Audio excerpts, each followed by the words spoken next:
All right, we are live today with Ryan Haack. Hawk is Hawk. how it's pronounced. Hawk. Yes, thank Okay, you. sorry. What nationality is that? It's German, is Oh, what it okay. is. All right. Yeah. Yep. All right. And so today, I reviewed earlier Bric-a-Brac, which I think could very well be a new Christmas classic. And we'll talk about a very different tone of book, Unspeakable Text Volume 2, the horror Yes. anthology. Correct. Yes. So tell me a little bit about Bric-a-Brac. The world is a depressing place right now. Let's talk about a little bit of fun and joy. What brought up Bric-a-Brac? Like, what made you say, you know what, we need more Christmas comics? Yeah. I think one of the reasons I just have always loved Christmas, and I wanted to tell a story that was truly about what it means to me, what it means to other people that I've known. I've been really privileged to have great Christmases, and I really, I looked at my life and I was like, I had so many great Christmases. What would it look like in a story to combine all the feelings at Christmas morning or Christmas Eve night, just that excitement? What would it look like in a story? And really, that's where Bric-a-Brac came to be. Was, how, when you're a kid on Christmas Eve, or even now, you think about, what are kids thinking? What are they, the excitement, the joy and energy? What does that look like? And again, that's what Bric-a-Brac was to me, and I wanted to make it something fantastical, something unique. It was super inspired by, as I said, in a lot of interviews that I did for the book, Rankin and Bass, hugely inspired by that. And also, the Polar Express, or some of these just really, really epic scope Christmas stories that I love dearly. And I wanted to make something that was very, very cool. And, I genuinely cannot wait until June, when we launch the complete story of Bric-a-Brac. So we had the first issue launch in last year around November, and now we are going to be bringing you the entire story. So it's 50 more pages plus some backup stories with amazing art, and it's all going to be in one package. So that I'm super excited to show the world. I'm really excited to bring that, because we get to see more action. We get to see a lot more of the world and a lot more of the characters. And it, Garrett grows. I think, I think I've even grown as a writer. I know it wasn't even that far long ago, but I feel like, I know what Garrett's mission is and how he's going to try to finish it. And I feel like I can, I'm very excited for the second volume. Very excited. Or rather, the complete graphic novel. Me too. And so one thing I was kind of wondering is about the timing of the first one, because it seems like you launched it right before Christmas. Yeah, so I did launch it on Kickstarter initially, and it didn't succeed. And which, knowing some of the things I know now, I kind of understand a little bit how to run a campaign. Obviously, maybe launching right now in this difficult time is maybe not the best idea, but at the same time, it's like, why the heck not? Like, Sure. Who cares? So the initial plan was to get it out in by December, but then once that campaign failed, I was like, okay, this isn't going to be possible. But Raphael, the artist, just banged out pages constantly, and during Christmas and after Christmas, and in the beginning of January, I think he was doing 2 pages a day, something like Jack Kirby style, kind of like just a machine. And that was really cool to see, because you get to see an artist really just go for it. And that was really fun. And I think, I would have liked it to come out at Christmas, but I am guaranteeing everyone who backs the complete graphic novel, it will be out by Christmas. There's no doubt it is happening. So we're going to launch in June to make sure it does happen. So, we're taking extra precaution this year, so everyone has an epic, a really, really cool experience come Christmas time. Excellent. Yeah, that was really one of the things that I liked about the book too, was the art style. that Hmm. generally is not something that would appeal to me. Like if I saw that in another book, but because it was about Christmas, and Christmas always evokes more uh, childlike feelings and emotions, so it seemed appropriate. But also, I really feel like the artist kind of made it his own. If it was more bland, or even like, you see generic 90s style, and then there's like generic manga style that are all pretty popular now, but there's definitely a lot of flavor in the Hmm. art. So it almost makes it more personal. Yeah, he caught he caught the what I was looking for. No other artist really could have caught that. I don't think it was just a very specific image I had in my mind of what it was going to be. With these stories, it's different. But with that story, I was going for a very specific kind of a vibe, and he just absolutely captures it. So it was just a pleasure to work with him.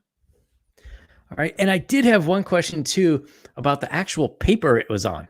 Yes. It's like, oh, I when I first got it, I was like, dang, that's thick. That's like a Kevlar book or something. Yeah. I'm just curious.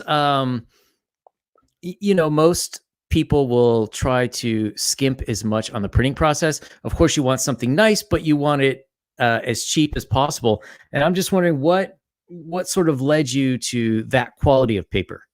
Well, the cover, I think the cover deserves. I love the cover so much, and so It's I wanted to make fantastic. it glossy and really, really exciting. And the cover for Volume 2, or well, rather, the graphic novel, is going to be really epic, and it's going to look even cooler, maybe. But I wanted to kind of make it feel a little bit more special. I don't like the idea of floppy comics. Obviously they're really cool, but especially when Mhm. you're backing a book on Indiegogo, it's just not. You can't treat it the same. I don't think so. Whenever you Mhm. can have the opportunity to maybe make something look a little better, or I just went for it. And maybe it was an extra $100 to do it. What is that? It's not a huge Yeah. deal. So and they stay together. And again, it also, when in the context of shipping, they just there's less fear because it's going to stick together rather than maybe ripping apart a page, ripping apart, and then having to resend. I didn't have to resend any books at all, and so I Wow, think that that's is a amazing. testament. Yeah, I know. I was actually very surprised because I feel like I kind of skimped out a little bit on shipping because I'd never shipped a floppy comic before, and so I didn't know maybe what precaution I should take. But next time, you live and learn. That's this whole process. The whole process of doing crowdfunding is just to live and learn. And again, even fail, succeed, and fail, and to not worry about it. Really. So All right. And so you mentioned the other stories. Tell us a little bit about Unspeakable Text Volume 2.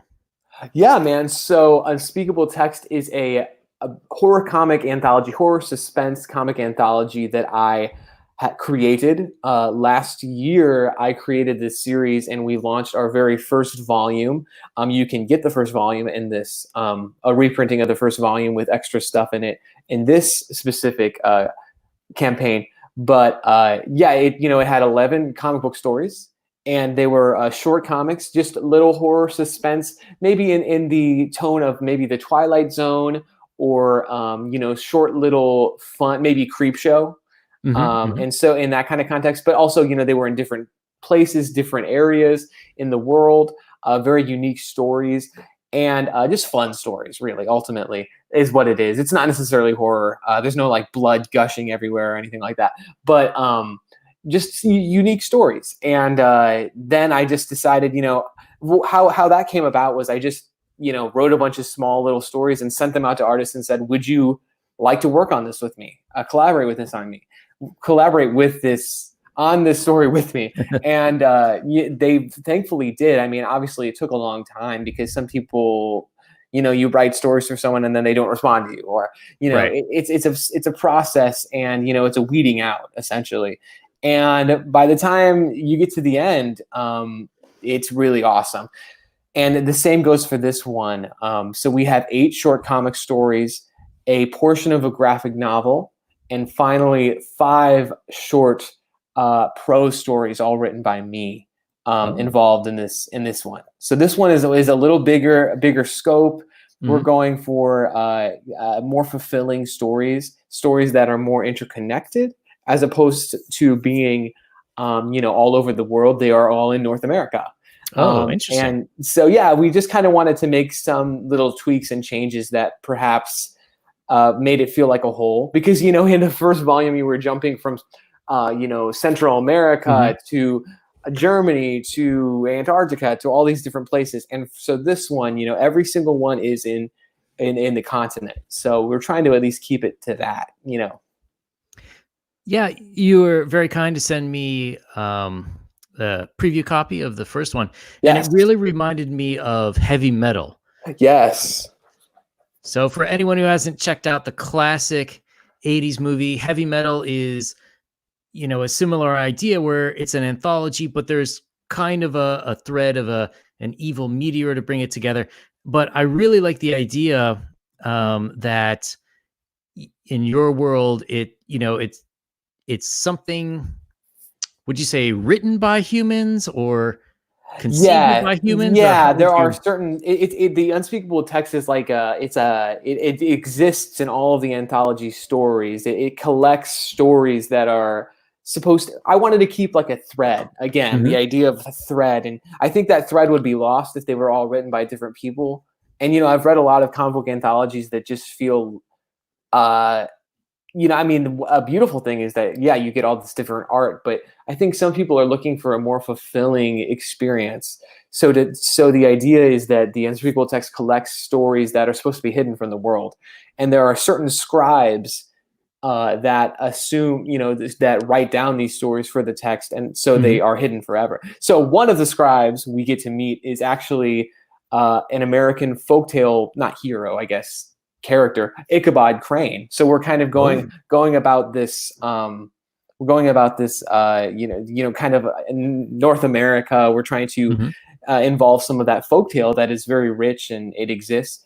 And so Ichabod Crane is a scribe. So after that night at Sleepy Hollow, he finds the Unspeakable Text.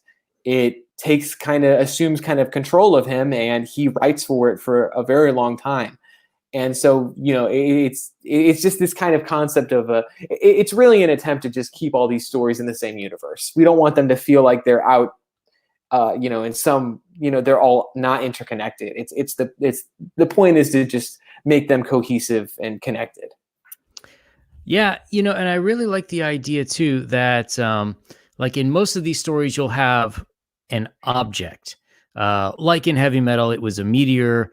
In some other ones, you might have a sword or whatever. But I like that in yours, it's really more of an idea, because Yes. even though it kind of started as a painting on a rock, it shifts mediums throughout the ages. Hmm. Yes, exactly. Exactly. All right, and so North America, that's new. Yes. What else are we going to see that's new, or I guess unique to the series? Okay, so first, again, we kind of go on a journey. So the very first story we see is that's so the first page that I have on the campaign, which is us basically seeing the Unspeakable Text go from Europe to North Hmm. America. So we're starting from the very genesis of it getting to the United States. And so, yeah, and it kind of walks through Canada, and it walks because, I guess it has sentience, which it does. So, yeah, it's a very interesting story, and it kind of the book kind of takes control of these very the poor souls that are on this ship. It totally takes control of them, and basically forces them to change their navigation and take it to where it wants to go. And there's some really, really cool stories in this one. We have crime stories. We have a story where we see a in Chicago. There is a crime boss, a kind of crime empire, if you will. And every winter, all of the crime bosses leave to go to a vacation. because of this idea that there is a Mr. Frost is this being that comes to Chicago every winter, the cold chill, and kills mob bosses. And so it's this mythology that's been built around the Chicago mob that we get to see Mr. Frost. And he takes down this one specific mob boss that's, done a lot of bad in his life. And so that's one of the stories. Our graphic novel is called The Akashic Records. It is drawn by a really amazing artist named Magin, and it is about a underground New York City, basically group of individuals who are, rich. They have like a very, very important, like businesses that are very wealthy. They're very wealthy because of their businesses, but they also deal in things that are, that hurt other, like employees, hurt people, I guess. So like, let's say there's some people in this secret society that make weapons, that make firearms that kill people. Or there's some people who deal in pharmaceuticals, and some pharmaceuticals have bad effects on people. So they acquire this karma. And so these karma beings come after them. And so their only defense against this karma are these weapons that you see. That orange weapon that our main character is carrying. And he owns a pharmaceutical company. And these karma beings are coming after him for all the misdeeds that he did indirectly or directly. And it's a very interesting story. And it's going to be continuing throughout the Unspeakable Text for the subsequent volumes until it's finished. And then it might have its own little collected edition. It's such a cool story. I'm really, really excited to bring it about because it has a lot of action. And, we felt that to make it a graphic novel, that would be the best way to go about it. It definitely, the story demanded more of an explanation. And so, yeah, it's called The Akashic Records, and it's all about karma, the idea of how do you defend yourself against karma. A very interesting story. Definitely one of my favorites in this entire anthology.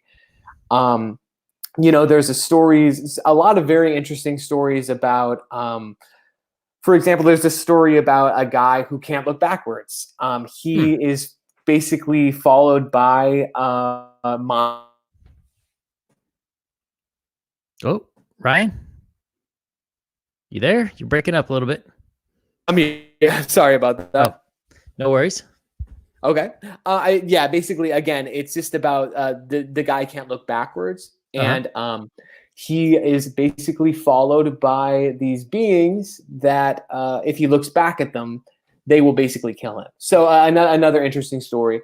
We're trying a lot of new things, trying to make fuller, more cohesive stories that are satisfying. That's really the true goal of all the short stories, is that they have a satisfying ending. And that's really hard to hit. And hit a satisfying ending with stories that, some are 3 pages, some are 4. Obviously, with the graphic novel, it's larger. But again, the core of the Unspeakable Text is those small stories that have a punch, Yeah. Now, tell me a little bit about how did you get in contact with your artists, and how did it work out in terms of, like, at first, were people very receptive, or how do you work with them? So I go on ArtStation, and I went on ArtStation, and I basically asked a lot of artists, hey, I have this comic story. I can send it to you if you're interested. Maybe we can collaborate, and I'll put it in a book, and I'll send you a comp. And that's really what the deal is. And it's really, and send them a bunch of comps.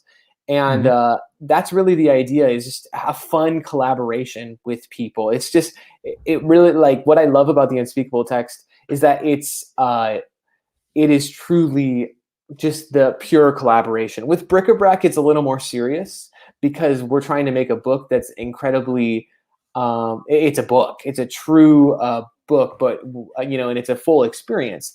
With Unspeakable Text, we get to have some serious fun and, go to crazy places and have really, really unique artists bring all their talents to the table, and not compare and contrast them, but just enjoy them for what they are. And I just love the series because I can pull up any kind of story I want out. And a lot of times people like them. Sometimes people are like, that's not a story for me. But most of the time, people find them super fun. And it's just a blast, really.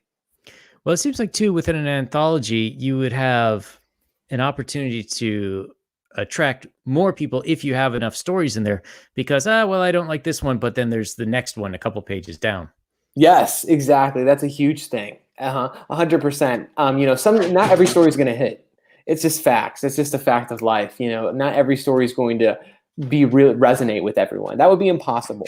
And I think that's one of the ideas of an anthology is that, we might not get you with this story, but here's this story and here's this and here's this.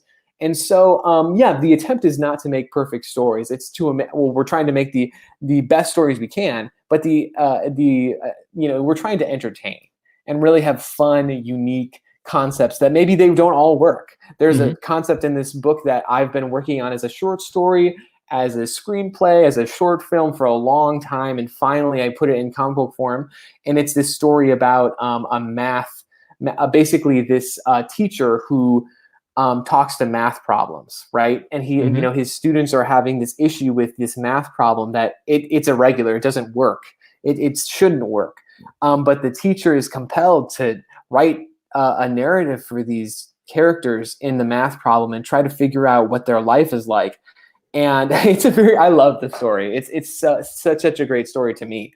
It might not resonate with everyone, but it's an attempt, right? It's an attempt to just create new things. I've never heard of a story that deals with characters and math problems. No, not really. That is pretty unique.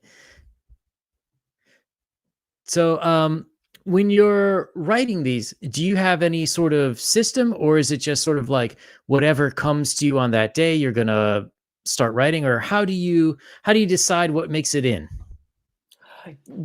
Usually, again, I think, usually I just think of an idea. I'm like, that would be a really great story. That would be a super fun story to put in the Unspeakable Text.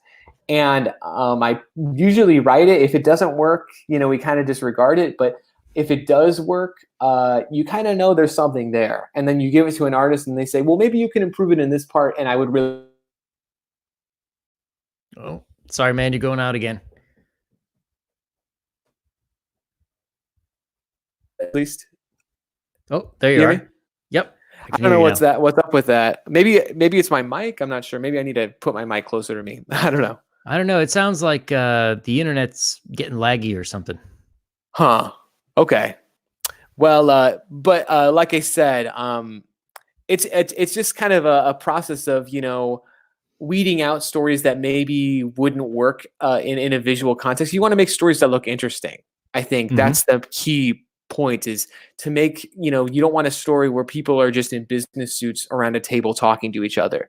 And so one of the things is just to think visually all the time. How is this story going to excite people? So with the mobster story, we're not obviously going to have a bunch of mobsters talking around a table, but instead we're going to have, this Mr. Frost guy, just, wrecking this mobster in his bathroom because he's trying to escape, and he has the hot water on and the steam. So he's trying to escape from the frost being, and he can't, right? So like, that's clearly a much more interesting scene, right? So if you think visually and what's going to compel the audience, that's usually where you get the ideas. But where I get the ideas from life, kind of just from anything. And these are ideas that I've had for a long time, or they just kind of stick in your head. The good ideas, I think, stick in your head. And then eventually you're like, today I want to write about this. I've thought about this for so long.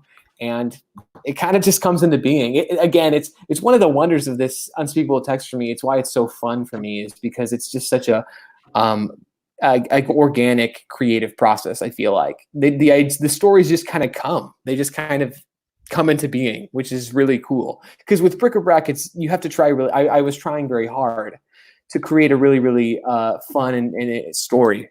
But with these, it's just I don't know where they come from. I think it's just creative fun, really. So speaking of creative fun, if we sort of wax philosophical for a second, if you look at the comics industry, 70s had a lot of indie comics, 80s had a lot of indie comics. The big two at those times sort of shed most of their genre titles, and they only ended up with superhero by the 90s. So I'm kind of wondering, as a well, this is would technically be your third campaign. Correct. How do you feel the industry is changing? You know, especially with the independent books. Do you, do you think it eventually is going to sort of go back to mostly superhero, or do you see it sort of re how would you say, like repopulating the landscape with all these different genres? I love Image. I really do. I love, it's ironic that you were mentioning the 70s and 80s of DC and stuff, reading Tarzan. I Mhm. was so lucky to be able to get it on eBay. I got the Joe Kubert Tarzan, Oh which wow. is so amazing. And it's like, why doesn't DC publish something like this? This is awesome. And even reading, I was reading earlier this year, I was reading uh, Kumandi and Hmm. The Demon, and all these books that are affiliated, or Mr. Miracle, stuff like that. All these books that are affiliated with the superhero genre, but yet they are kind of their own little indie books. Hmm. But to go back to that point about Image and stuff like that, I love some of the books that are coming out of Image and stuff like that. I think Invincible is great, and it is a superhero story, but some of the other stuff, what Scott Snyder's doing, the Uh-huh. Undiscovered Country is great. And what Mark Millar is doing, I really like. I really enjoyed Reborn. I thought it was a pretty unique concept, and obviously having Greg Capullo on, I mean, he's one of the Well, best that makes artists. anything better. Yeah, I mean, when you have one of the best artists that it lives right now on a book, I mean, you are going to make a great book. And again, I think another one is Low by Rick Remender. Hmm. An amazing artist. You get an amazing artist, you make a great book. And with a lot of these things, they've been able to get movie deals. And so I see that, especially with Mark Millar, it almost seems like the only reason he makes comics is to get a movie deal, which isn't Yeah, anything to yeah. say. I mean, he's smart. He's a smart man. He has his own Sure. company, and he's obviously made a lot of successful movies. So I guess to answer your question, I think that superheroes will there'll be less and less of it, and I think that the genre will open to hopefully more stories. Not just I love superhero stories, but I'm interested in all kinds of comic book stories, and I think a lot of people are too. Um, Hmm. so yeah, I'm not sure exactly. I think DC should open up to more than just superhero stories, especially after closing Vertigo, Yeah. which was a kind of puzzling decision. And I know that it was Well, probably due to financial issues, but again, yeah. I yeah, mean, with Vertigo specifically, it seemed to me like, they had definitely a prestige title, something that was definitely accepted by older readers, not just for kids, but in that last run, they just sort of ran it into the ground. And I have a feeling they'll resurrect it in the future, oh but you yeah, sort of have to wait for with lack of another word, just wait for the stink to sort of yeah. go off of it. And Well, I think one of the issues is, and I know that Swamp Thing has become kind of, he's synonymous with Vertigo, but I think Mhm. an issue is that he has become a DC character and not a Vertigo Yes, character. And yes, I love that he's involved in Batman, Metal, or whatever it is. But at the same time, it's like he can't be in everything. It's like Swamp right. Thing is everywhere. It's like he's really supposed to be a Vertigo character, and only appear a very very strange instances. He can't be on a Justice League team. It's not his character, and he's Right, on right. Justice League Dark, and that's not really. And I think Joshua Williamson is. Joshua Mhm. Williamson. He was writing Justice League Dark. I think I love the guy. I think he's a great writer. But again, I just don't think Swamp Thing should be treated that way. It would, it's almost like, or Animal Man.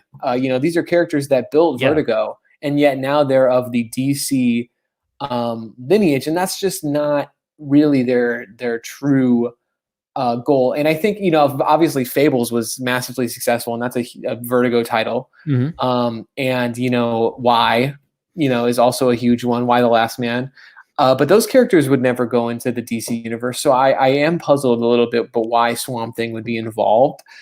So I again, I don't know. It's strange. I think they the point for Vertigo kind of it didn't seem to matter anymore. There weren't any massive stories like Fables to carry the weight Mhm. of the publishing label anymore. So I do understand the decision, but again, it is frustrating.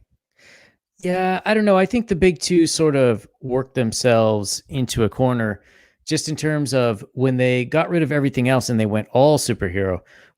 That, may have been the right decision for the time, especially for that early 90s period, but you need the other genres to bring other people in. And if you go back to the 70s, superheroes weren't necessarily the most popular comics. It probably would have been westerns. And there was a whole big genre of Yeah. romance comics. So I can kind of see why, well, even with Watchmen, I Watchmen is like the antithesis of the DC universe, but they brought them all in.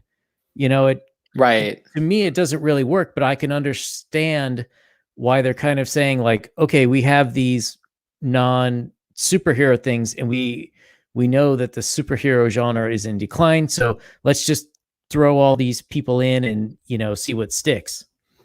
Yeah, the idea of the doomsday clock was puzzling to me a little bit. I thought that they wouldn't go that far. They wouldn't like put them together. I mean, I guess it makes sense probably financially, but Yeah.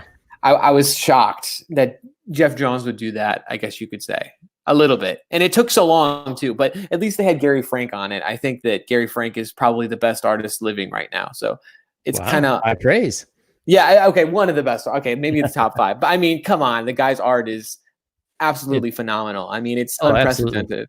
So again, I just think that it's I don't know. I guess we get to see awesome Gary Frank art, but kind of a story that might not be as satisfying. I don't know. I think people were pretty upset with it, to be honest, at least from what I heard.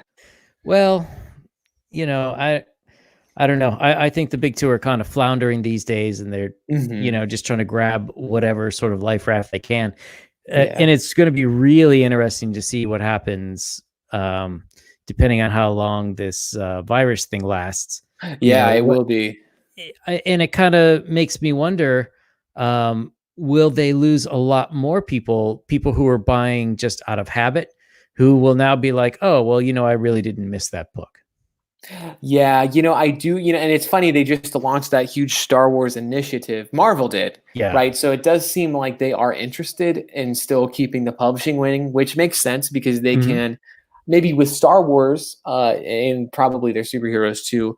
It does make sense, I think, but maybe if they went into a different approach where it wasn't periodicals or whatever, what you call them, Yeah. Yeah. it doesn't make sense. If you maybe then you have to, not only do you have to print the periodicals, but then you have to print the trade paperback collecting them all. So why don't you just wait until it's not Hmm. really a sustainable model. So I think comics will change, but it's just going to be in a different way, which is great because I think right Hmm. now Indiegogo and crowdfunding is so exciting. So many great projects. It's almost like unbelievable how many great projects are out there and how many people are so passionate about making something great and making in some cases more than Marvel and DC would actually make Oh, conceivably. absolutely. So it's just a very strange time, very strange, but in a good way. In a good way. Yeah, one of the things that really interests me, especially about the whole indie movement now, is that because people are so much more agile, and the big two, they were always larger companies, but now that they're owned by even larger corporate interests, it seems like it would be a lot more difficult to take a chance with an established character like a Superman, or I mean, I would say Captain America, but they made him a Nazi a year or two ago, so That maybe was I'm wrong. strange. That Uh, was puzzling again. Another strange decision, but okay. but do you see what one thing uh, I kind of see this independent movement as like the college radio of comic books. And what I mean by that is if you go back like to the 80s and the 90s, top 40 was certainly selling better, but college radio was really where all the tastes were being made. That's where all the cool new songs were coming out on radios. And we end up, with punk going into the alternative movement and rap and everything really picking up there. So do you think that the indie movement would basically become the taste makers for the big two, and even Image to an extent. They're kind of like the big 2.5, I guess you'd say. Yes, I do. I think a big thing that's about to happen is that Sean Murphy, right, Mm-hmm. is going to get on a crowdfund. And I think, if we are considering Sean Murphy as the Frank Miller or the blah, blah, or the, Mike Mignola of this generation of comic books that we're in right now, which I think a lot of people do. It's going to change a lot of things. I think, obviously he was working on a Batman book right now. He has his own Mm-hmm. imprint starting, I guess, at DC. I don't know what the status of that is anymore. But, when he comes on, I think that it's going to change a lot of stuff that we see. I mean, I think his campaign, first off, is going to be hugely successful because who wouldn't want that book? I mean, you'd have to be crazy not to want that book. But also, I just think that then I think maybe people at DC will start taking it more seriously. I saw obviously that the Batman Mm-hmm. animated series, it's not a card game, it's a board game that they have on Kickstarter. And I thought, Oh, I haven't seen maybe that. and it's hugely successful, and it has art by Sean Galloway and these amazing artists that, they did some of the designs for the puzzle pieces and whatnot. And I thought, what if DC does that with their comic books? And I think that is a feasible model. It makes sense. And I think that could definitely happen. Like, let's say instead of putting out a periodical of Batman, they could just do a Kickstarter and release an entire volume with great art by, whoever. Mm-hmm. But anyway, back to the indie thing. I think there's going to be a merge of indie and the DC and Marvel. I think it's going to come together instead of maybe being apart. I think more and more, regardless of the feuds that have happened and whatnot, it's going to come together. There's no doubt, because all the talent. They're realizing that the best deal you can get is not even with. I mean, it is with Image. Obviously, you can fund Mm-hmm. your own. You can have your own book be published by them and dispersed by them, and you don't have to deal with all the shipping and stuff like that. But you are limited in the sense that you don't get to create a hardbound, amazing experience. It has to be a floppy comic book. So crowdfunding is really the best deal in comic books right now. And so I think everyone is starting to notice that. So again, you have an incredible talent like Sean Murphy, who's at the top of his game, arguably, coming to the crowdfunding and maybe making his magnum opus, right? So, it's very exciting. Very exciting. Yeah, I hope it turns out well. I don't know. I have a little bit of anxiety, I guess you'd say. If you asked me a month ago, I would say, "Oh yeah, he'll probably shoot to the top, the best-selling one ever." Right. I don't know. There was that that thing stuff that happened, so I don't know. Maybe virus will make everybody forget, and it'll be okay. I don't know where he probably should have. We can't know where he was thinking. Yeah, of course. I mean, he wanted to finish his book. He has issues to come, and let's say if he kept the cover, would he really be able to finish it? I mean, I think everyone would have made that decision. Yeah. It's hard to judge him for that because, again, DC not only gave him a whole toy figure line, but who's to say that isn't even out yet? You can't get the toys, so who's to say if he decided to keep the cover, would they totally not have those toys come out anymore? Would they not release a trade paperback of Batman Curse of the White Knight? Like, there would be a lot of stipulations that maybe not everyone is considering. So right. Again, I have no idea where he was at the time. I thought the cover was amazing, but again, I hope he gets a lot of support though, because I will support him. I support him, and I think he's a great artist. So yeah, I mean, I think once he gets to make his case, things will be. Yeah, I think he's under a lot of pressure right now. Yeah, absolutely. Yeah, and he wants to it's a trilogy. Batman White Knight is a trilogy. I mean, he wants to finish it. It's clearly not done. So I don't know. It's just hard to say, really. But I do think when he gets on, it's going to change some things because it's going to, again, like I said, I mean, Jimmy Palmiotti's been doing crowdfunding for forever. And, Billy Tucci, these amazing people. So, if you just get some more people coming on, Jim Lee, obviously probably not now, but maybe once he retires, who knows? I mean, what if he does, brings Wildcats back? I'm sure he owns the rights. You never know. And maybe he can, mend his relationship with Alan Moore and they can work on a book together or something. I don't know. But you never know. I think that there's so much. Neil Adams, you never know. He could get on and do something. So again, I think it's going to merge. I think it's really what's going to happen is the two are going to merge because they're going to realize that you get a better deal in crowdfunding. You do. Sure, You for get a better deal. Well, and there's no master sort of other than the fans. You can do whatever story you want, and assuming you picked something that appeals to a large enough group of people, you're good to go.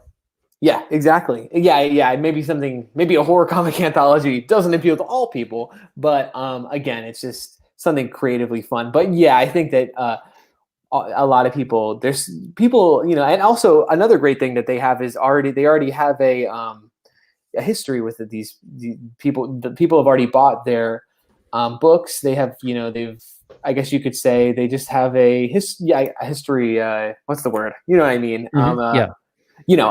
People know their work. And so, someone like Sean Murphy or Jimmy Palmiotti, their books are going to get funded indefinitely. They don't have to worry if, is my $12,000 campaign going to get funded? That's not even the issue, so it becomes easier, I think, too, in a sense. Like, I wish I had that luxury, I wish I could I know my book would get funded, but at the same time, you get to do cool interviews and meet people along the way. So, very interesting times we're in crowdfunding. So, bringing up the specter of more pros coming in, do you think that will crowd out the little guys, people like yourself or a Sweetcast or that's an issue. Like, that's the issue, right? Like, that's the thing. Like, that's the true idea. Like, these big name artists, if they come on, if Ed McGuinness decides he wants to make it in it, I think maybe it would be more difficult. Definitely. But at the same time, I don't know if it would really be that huge of a deal. Just last fall, Frank Cho, made an incredibly successful Kickstarter in the month of October, which happened to be one of the best months for Kickstarter campaigns in that year. So a lot of successful campaigns in the month of October. Unfortunately, mine wasn't successful in September, but the next month there were a lot of successful ones. So at the same time, I don't know. I think it's possible, but it's not like they're all going to come out at one time. You know what I mean? Yeah. Like, there'll be a big campaign, and I don't know. It's hard to say, and it's also hard to say which service they will use. Will it be Kickstarter, Indiegogo? Will it be both? I don't know. So who knows? I don't know. I mean, I think there's still a bit of trepidation on the part of a lot of pros with the whole Comicsgate thing. They maybe are not necessarily hard in the paint against Comicsgate, but yet they don't want to be tarred as Comicsgate. So to me, it seems like a lot of people are like, well, maybe I'll just do Kickstarter then. Whereas I think in the future, it's going to be, people are going to do on both. Although it seems to me that, the action is still with Indiegogo. It's definitely not the bigger platform, but the people who do buy an Indiegogo will open their wallets more for things that they're interested in. Exactly. That's what I've noticed too. Kickstarter it exposes you to more people, but Indiegogo is where there are loyal customers. It's just facts. Yeah. It's just how it is. So that's what I've, in my experience, have found with, especially my last campaign was it showed me being on both platforms and being very invested showed me that difference for sure. And so while we're on the subject, why don't you run us through the different tiers that you have on Unspeakable Text 2? Yeah, absolutely, man. So our featured is Unspoken. The tiers have the same name as they did on the Kickstarter. I guess I wasn't that creative, but I thought, we're going to continue the thread. So with Unspoken, you get both physical copies of Unspeakable Text 1 and 2 and their PDF counterparts. Thrill Seeker is a $6 one, which you just get the digital of Unspeakable 2.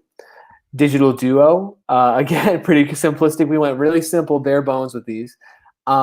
Digital PDF of 1 and 2, screw loose, physical and digital of 2, and then my catalog, where you can get all 3 of my books and all 3 of their digital counterparts Oh, nice. together. So, very simplistic, but I thought that since most of my artists draw digitally, it would be very difficult to there's not, I mean, I didn't really want to create bookmarks because I created so many bookmarks with the first one with Bric-a-Brac. It's like there's so many bookmarks in my room right now. It's like, I think we're just going to go bare bones. And if this campaign doesn't succeed, we'll just, maybe add more stuff next time. Again, it's a weeding out process. We'll see if it works. If it does, great. If it doesn't, no skin off my bones. I'm just going to try again. It doesn't stop me. It doesn't hurt my feelings. We'll just go again. So you mentioned in the future. So what is in the future for you? Anything, any other planned books coming up? You at the beginning, Bric-a-Brac is going to be done this year. We're going to finish it.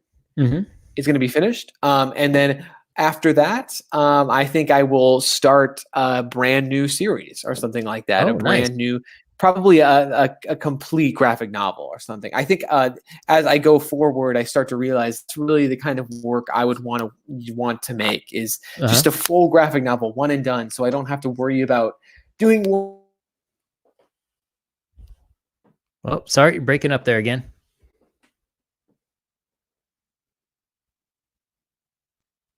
You hear me? Oh, there you are. Sorry, I don't know why that is. But again, I would like to make a full graphic novel. My goal after maybe this is to just make complete graphic novels. Oh, nice.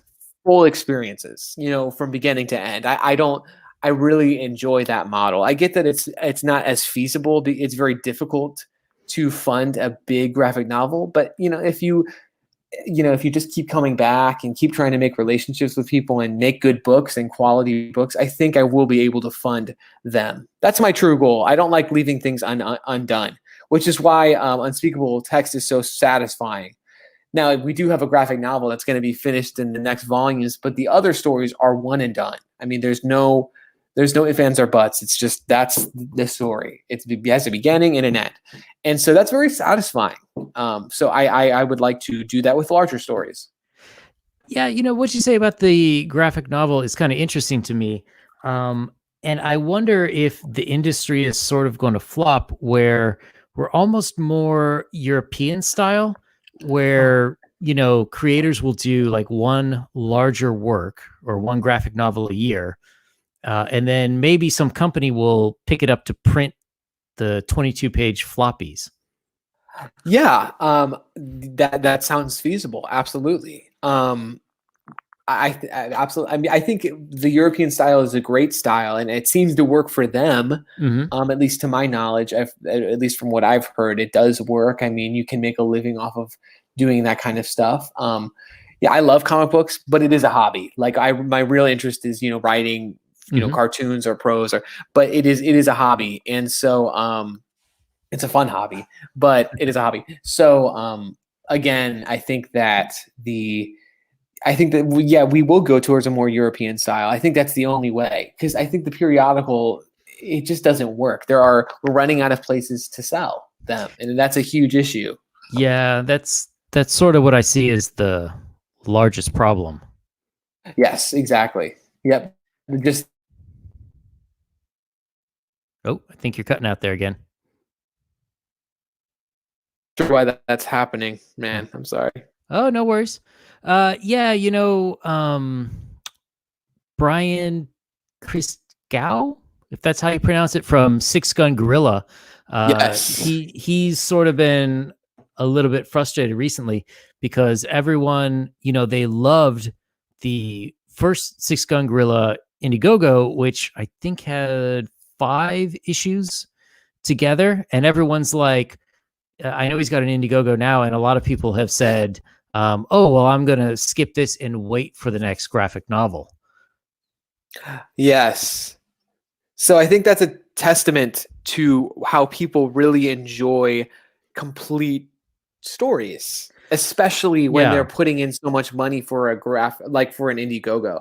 These are Right. independent stories. We aren't publishers. We don't have the ability to just have an editor, have a letterer write it at our side. We have to pay them. It takes a long Exactly. time. So if you can show someone a complete experience, it's way more satisfying. So again, that's what I want to do more. I think that's what I would like to go towards, because also having to create more of a series, like usually when I'm Mhm. finished with something, I'm finished with it. With Bric-a-Brac, I've Right. completed it.